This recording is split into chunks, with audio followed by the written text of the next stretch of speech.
जय भीम साथियों, सम्यक इंडिया टीवी में आप सभी का स्वागत है। और आज हम मौजूद हैं दिल्ली के समता बुद्ध विहार पे।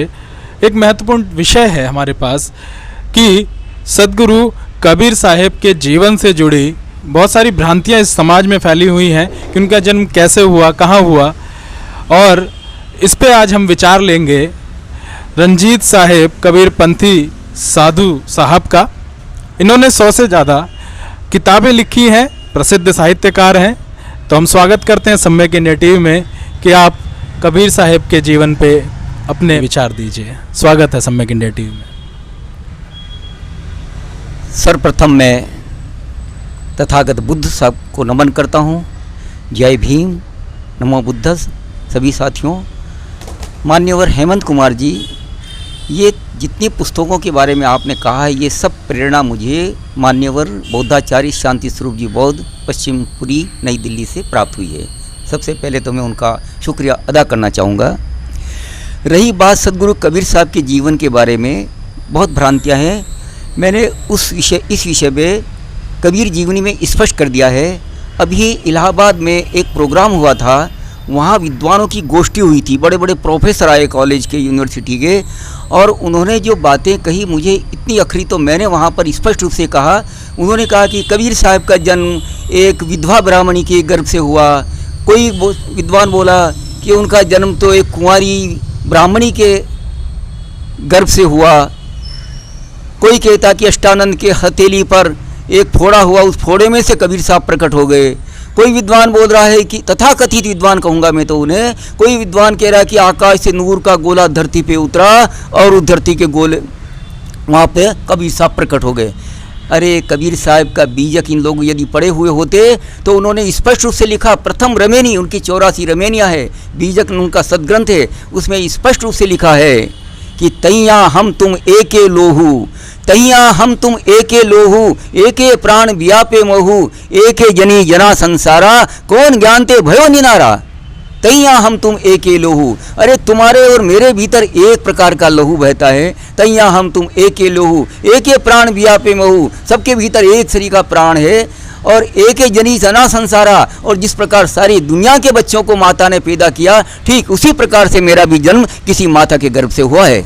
लेकिन रही बात विधवा ब्राह्मणी का या कुंवारी ब्राह्मणी का, अरे उस जमाने में क्या मैं ये पूछना चाहता हूँ इन बंधुओं से, विद्वानों से, जो कॉलेज यूनिवर्सिटी के प्रोफेसर लोग हैं, पीएचडी धारी हैं, उनसे मैं ये पूछना चाहता हूँ, क्या आज से 650 साल पहले क्या ब्राह्मणों की लड़कियां, कुंवारी लड़कियां इतनी बदचलन हुआ करती थी कि वो अपना गर्भ धारण करवा लेती थी कुंवारेपन में? या विधवा ब्राह्मणियां इतनी बदचलन थी, इतनी चरित्रहीन हुआ करती थी कि वो भी अपना पेट रखवा लेती थी? कितनी बेतुकी बात करते हैं। अरे हकीकत तो यह है कि कबीर साहब का जीवन चरित्र, कोई राजा महाराजा तो थे नहीं, वो किसी राजा के राजकुमार नहीं थे, वो नीरू और नीमा के द्वारा पाले पोसे गए। लेकिन ब्राह्मणों को ये उनकी प्रतिभा स्वीकार नहीं हुई, ब्राह्मणवादियों को ये स्वीकार नहीं हुआ कि एक जुलाहा का बेटा, जुलाहे के घर में पाला पोसा गया लड़का इतना प्रतिभाशाली और इतना विद्वान होगा, ये बात उनको बहुत अखरी। इसलिए ऐसे पंडित लोग, ऐसे तथाकथित ब्राह्मणवादी लोग ये जानबूझ करके कहते हैं कि यदि पैदा होगा यदि कोई विद्वान, तो ब्राह्मणी के गर्भ से ही पैदा हो सकता है। इसलिए उन्होंने ऐसी गप्पे हाँकी, ऐसी बेकार की निरर्थक बातें करी कि कबीर साहब का जन्म वहाँ हुआ, नहीं हुआ। ऐसा कहीं पर उल्लेख नहीं है। और मेरा व्यक्तिगत विचार तो यह कहता हूँ मैं कि सदगुरु कबीर साहब की माता नीमा थी और उनके पिता नीरू थे। नीरू और नीमा की वो औरत संतान थी, वो किसी नजायज औलाद नहीं थी।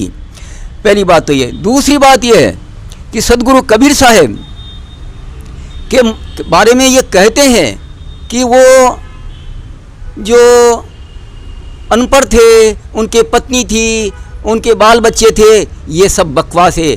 कबीर साहब कहते हैं, मरियो ब्रह्मा काशिक वासी, शिव सहित मुए विनाशी, ऐसी ऐसी बातें उनके 33 करोड़ देवी देवता जिनके पत्नियां थी उनका ऐसा जबरदस्त खंडन बीजक में किया कि देखते ही बनता है। माया महा ठगी नहीं हम जानी, त्रिगुण फांस लिए कर डोले बोले मधुरी बानी, केशव के कमला होई बेटी शिव के भवन भुवानी। जो ब्रह्मा विष्णु महेश जो हिंदू धर्म के 33 करोड़ देवताओं में सिरमौर माने जाते हैं, उनको फटकारा क्योंकि वो स्त्रीधारी थे। ऐसा व्यक्ति कैसे स्त्रीधारी हो सकता है? कदापि नहीं। कबीर साहब बाल ब्रह्मचारी थे, उन्होंने स्त्री का मुंह भी नहीं देखा, मतलब उनकी पत्नी नहीं थी। उनके जो लोई नाम की पत्नी बताते हैं, कोई उनके कमाल और कमाली नाम के बच्चे बच्ची बताते हैं। अरे कमाल और कमाली उनके शिष्य थे, और लोई का कहीं ठेठ पूरे बीजक में कहीं से कहीं शुरू से आखिर तक कहीं नाम नहीं आया। अपने परिवार वालों की कोई बात ही नहीं करी, एक जगह आया केवल, तो वो लोई शब्द आया, वो लोगों के लिए आया है, पब्लिक के लिए आया, जनता के लिए आया है। तो कबीर साहब ना तो ग्रस्त थे, ना उनकी पत्नी थी, ना उनके बाल बच्चे थे, और ना उनका जन्म कोई आकाश से नूर के गोले के रूप में उतरा, कि ना कोई अष्टानंद के हथेली से फूटा, ऐसा कहीं कुछ नहीं। वो नीरू और नीमा की संतान रहे, उन्होंने पाला पोसा। इसके बावजूद मैं ये कहना चाहता हूँ इन तमाम विद्वानों से जो कबीर साहब के बारे में ऐसी बातें करते हैं, मैं उनसे ये कहना चाहता हूँ कि किसी के माता कौन थे, पिता कौन थे, कहाँ जन्म हुआ, कहाँ मृत्यु हुई, इन सब बातों की बजाय उनके द्वारा जो दिए गए उपदेश, उनका महत्व है। उन उपदेशों के अनुसार अपने जीवन को जीने की कोशिश करिए। बाकी ये उनके माता पिता, अब यूँ तो ऐसा देखा जाए तो राम के ही माता पिता का पता नहीं, चारों भाई राम लक्ष्मण भरत शत्रुघ्न का, इनके बाप का भी पता नहीं है। कहते खीर खाने से पैदा हुए, अरे खीर से कहीं बच्चा पैदा होता है? वहाँ उल्हाना दी जाती है। जब राम और सीता का विवाह हो रहा था तो वहाँ उल्हाना दिया गया है, कोई नहीं जन्मे। कबीर ये कहते हैं, राम खुद कहते हैं, वहाँ वो जब व्यंग कस्ती महिलाएं गीत गाती है तो वो कहती है कि अति उदार करतूतीदार अवधपुरी की बामा। राम के ऊपर एक व्यंग कसा उन महिलाओं ने कि अति उदार करतूतीदार अवधपुरी की बामा। अरे अयोध्या की लड़कियां औरतें तो बड़ी यूँ समझो कि बड़ी उदार है, अति उदार करतूतीदार, बड़ी करामाती है। खीर खात सुत पैदा करती, पति कर नहीं कुछ कामा, और खीर खा करके बच्चे पैदा कर डालती है। ये जब व्यंग कसा वहाँ की महिलाओं ने गीत गाए, जब शादी राम और सीता की शादी होने के समय, तो वहाँ की महिलाओं तो राम समझ गए कि मेरे ऊपर कहा जा रहा है कि अति उदार करतूतीदार अवधपुरी की बामा, खीर खात सुत पैदा करती, पति कर नहीं कुछ कामा। पति से तो कोई संबंध रखती नहीं और खीर खा करके बच्चे पैदा कर देती है। तो राम को ये व्यंग बाण बहुत तीखा लगा। उन्होंने कहा कि, तो उन्होंने तत्काल उत्तर दिया उन महिलाओं को कि नहीं, कोई नहीं जन्मे मात पिता बिन, कोई नहीं जन्मे मात पिता बिन, बांधी वेद की रीति। अरे तुमरे तो सब महिते उपजे, ऐसी नहीं है हमरे रीति। अरे तुम्हारे तो धरती फोड़ करके निकल आती महिलाएं, ऐसे हमारे यहाँ रीति नहीं है भैया। हमारे तो सब गर्भवास से पैदा होकर के आते हैं, मैं भी किसी अपनी माँ के गर्भ से पैदा होकर के आया हूँ। तो कहने का मतलब जिनके माता पिता का पता नहीं, राम के माता पिता का पता नहीं, सीता के माता पिता का पता नहीं, और भी कितने ही श्रृंगी ऋषि और 50 ये छांदोग्य उपनिषद में 50 ऋषियों की बातें कही गई है। कोई घड़े से पैदा हो रहा है, तो कोई कान से पैदा हो रहा है, तो कोई कहाँ से हो रहा है। ये सब बातें बकवास, ये लोगों को एक यूँ समझो कि बेवकूफ़ बनाने की बातें हैं। चमत्कार नाम की धरती पर कोई चीज़ नहीं है। चमत्कार झूठ का नाम है, झूठ को कहो दूसरा नाम इसका। तो सदगुरु कबीर साहब का जन्म माता के गर्भ से हुआ था। नीमा उनकी माता थी और नीरू उनके पिताजी थे। इसके अलावा बाकी उनके जन्म के संबंध में अनेक भ्रांतियाँ हैं।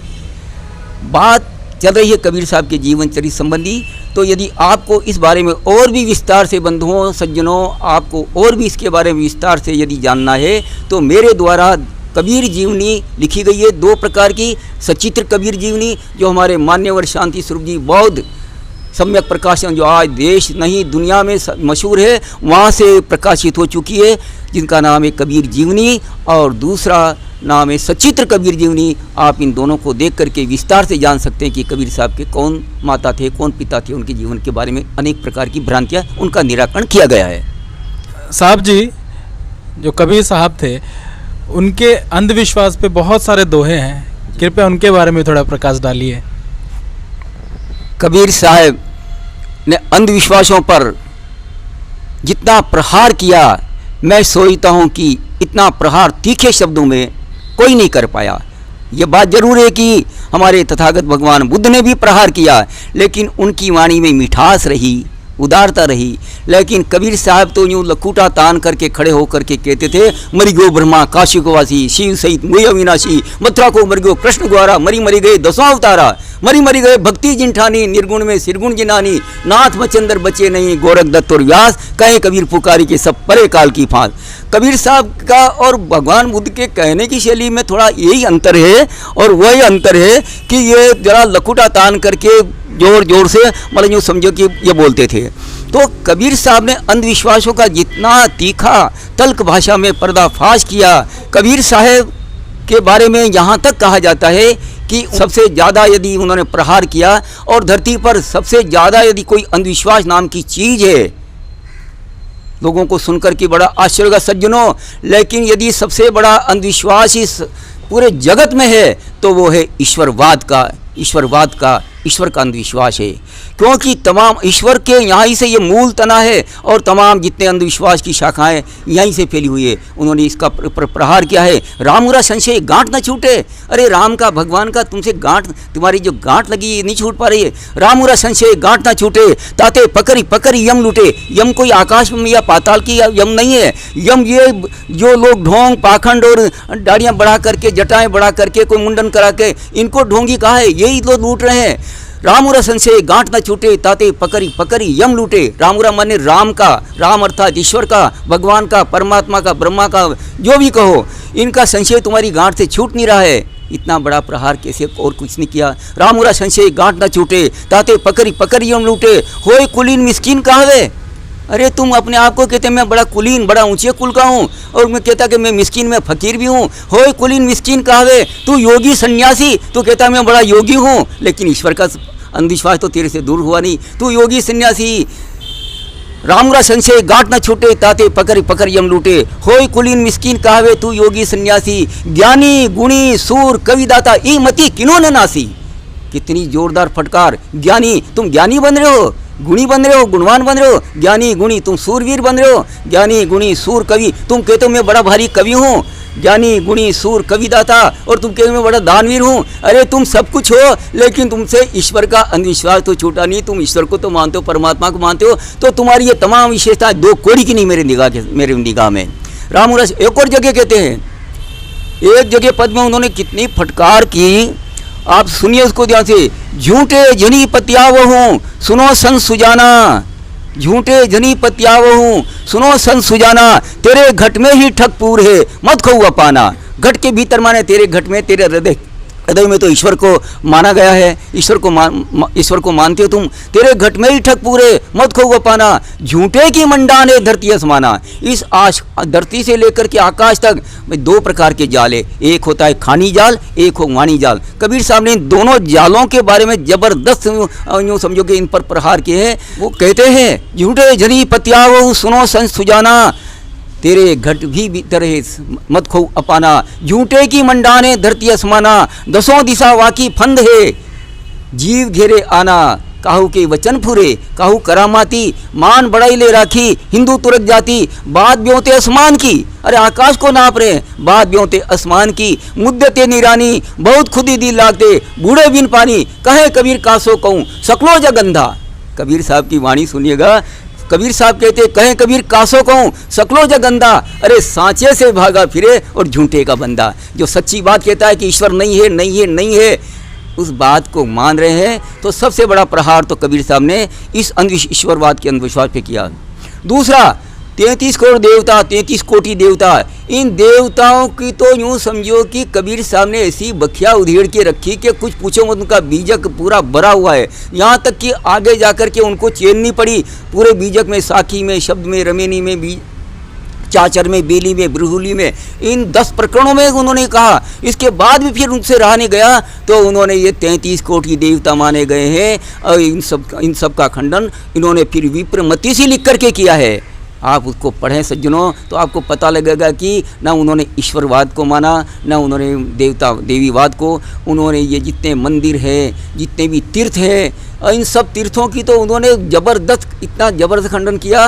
तो तीर्थ, व्रत, उपवास, जप, तप, योग और इसी प्रकार से भूत प्रेत डायन चुड़ैल तंत्र मंत्र जादू टोना रिद्धि सिद्धि जप तप पूजा पाठ कर्म कांड इन सब को कबीर साहब ने नकार दिया। ना किसी की पूजा करनी, सहज जीवन जो सहज समाधि में जीने की बात करी कबीर साहब ने। सहज ध्यान रहो, सहज ध्यान रहो, गुरु के वचन समाई हो, मैली सृष्टि चरा चित्रा को रहूं दृष्टि लोलाई हो। इस प्रकार कबीर साहब ने दोनों प्रकार के अंधविश्वासों पर जबरदस्त प्रहार किया।